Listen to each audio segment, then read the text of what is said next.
في ناس بتتمرن 5 أو 6 أيام في الأسبوع، بينزلوا الجيم باستمرار، ما بيفوتوش تمرين، بيشتروا مكملات وبيتابعوا فيديوهات وبيغيروا برامج التدريب بتاعتهم، بيحاولوا بكل الطرق إن هم يغيروا شكل جسمهم. لكن بعد شهور ويمكن سنة أو حتى أكتر من كده بيبص في المراية وبيحس إن النتيجة أقل بكتير من المجهود المبذول. الكتف مش بالشكل اللي نفسه فيه، الظهر ضعيف شوية، والقوة مش بتزيد والوزن واقف.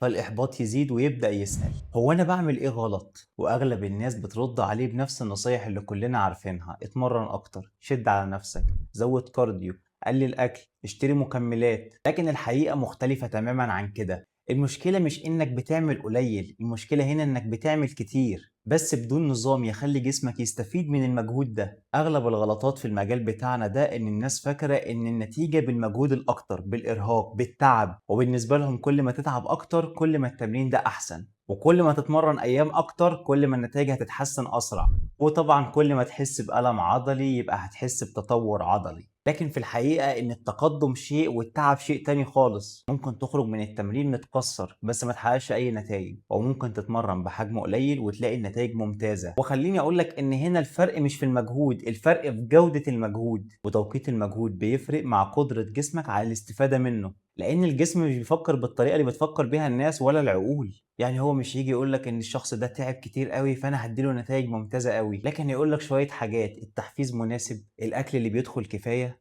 النوم والاستشفاء كفاية. فدي طريقة تفكير جسمك. حد يسألني بقى: طب إيه الأسباب اللي بتخلي ده يحصل أصلا؟ حجم تدريبي أكتر من اللازم. أحيانا الشخص بينفذ من 25 ل 30 مجموعة للعضلة الواحدة في الأسبوع وفاكر كده إن هيوصل لنتائج أسرع، لكن ما تنساش إن كل مجموعة إضافية ليها تكلفة على الجهاز العصبي والعضلي والمفاصل. ولو تجاوزت قدرة جسمك على التعافي يبقى الأداء هينخفض بشكل كبير قوي. والسبب التاني: مفيش تقدم حقيقي، لأنك مش محتاج الشعور بالتعب، أنت محتاج تحسن واضح، وزن أعلى، تكرارات أعلى، مهارات أكتر. لو المؤشرات دي ما اتحسنتش مع الوقت فمفيش تقدم أصلا. السبب التالت: التغذية مش محسوبة كويس. الأكل الصحي مش معناه بالضرورة إن السعرات مناسبة لجسمك. أنت ممكن تاكل أكلات ممتازة جدا بس السعرات أقل من اللي أنت محتاجها أو أكتر من اللي أنت محتاجها. ممكن البروتين مش كفاية، ممكن الكارب اللي بيدخل مش مناسب للأداء اللي أنت بتتمرنه، والنتيجة هنا مجهود كبير بس الاستجابة محدودة. السبب الرابع: النوم أو الاستشفاء. انت مش رايح الجيم عشان تبني عضلات، انت رايح تهدم العضلات دي. بتروح تخلق اشارات عصبية جديدة انك تشيل وزن اكتر او تلعب تكرارات اكتر او تعمل مهارة جديدة. وهنا بقى يجي دور البناء الحقيقي، ده وقت النوم والتعافي. والسبب الخامس: تغيير البرامج باستمرار. كل اسبوعين تخلق خطة جديدة فتمنع جسمك من الاستفادة من الاستمرارية. والسبب السادس وده الاخطر: انك تقارن نفسك بناس تانية. السوشيال ميديا بتعرض لك الصورة بشكل ممتاز جدا بس مش بتعرض لك السنوات والظروف الفردية. والمقارنة المستمرة هتدفعك لقرارات غبية جدا. في شوية دراسات وتجارب اتعملت، خلينا ألخصهم لك بشكل سريع جدا. الأبحاث في علم التدريب أكدت إن التكيف يعتمد بشكل أساسي على مبدأ بسيط جدا: تحفيز مناسب،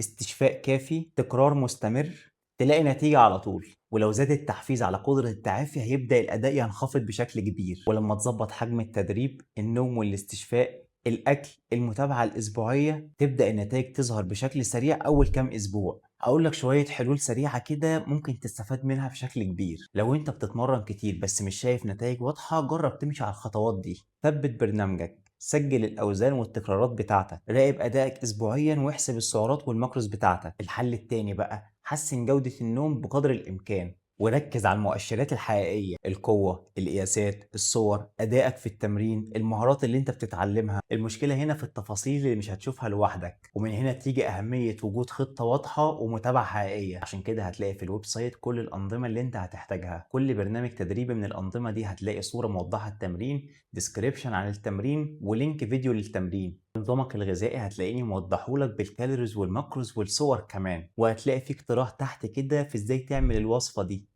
متابعة وتعديلات مستمرة وسهلة جدا على الويب سايت، من غير ملفات كتير ومن غير أسئلة كتير. يعني انت بتملى الأسئلة مرة واحدة، وانا بناء على ظروفك ومجهودك وحياتك اليومية ببدأ ان انا اكريت البروجرام المناسب ليك انت. وطبعا مش محتاج اقول لك ان الويب سايت بيحلل الاداء والتقدم بتاعك، وده عن طريق انك في كل تمرين قادر تسجل اوزانك ومجموعاتك وتكراراتك. ولما ترفع الصور بتاعتك كل اسبوع فهو يبدأ يقيم الوضع ماشي ازاي. فلو انت مهتم ابعت لي كلمة تقييم وهراجع معاك التمرين والتغذية والاستشفاء. واقدر احدد بالظبط ايه اللي موقف تقدمك ونوصل لنتائج كويسة جدا مع بعض. وهسيب لك لينك الويب سايت تقدر تدخل عليه تسجل بياناتك وهتواصل معاك، او انك تكلمني على الواتساب او انستجرام او عن طريق الكومنتات وبرضه هرد عليك.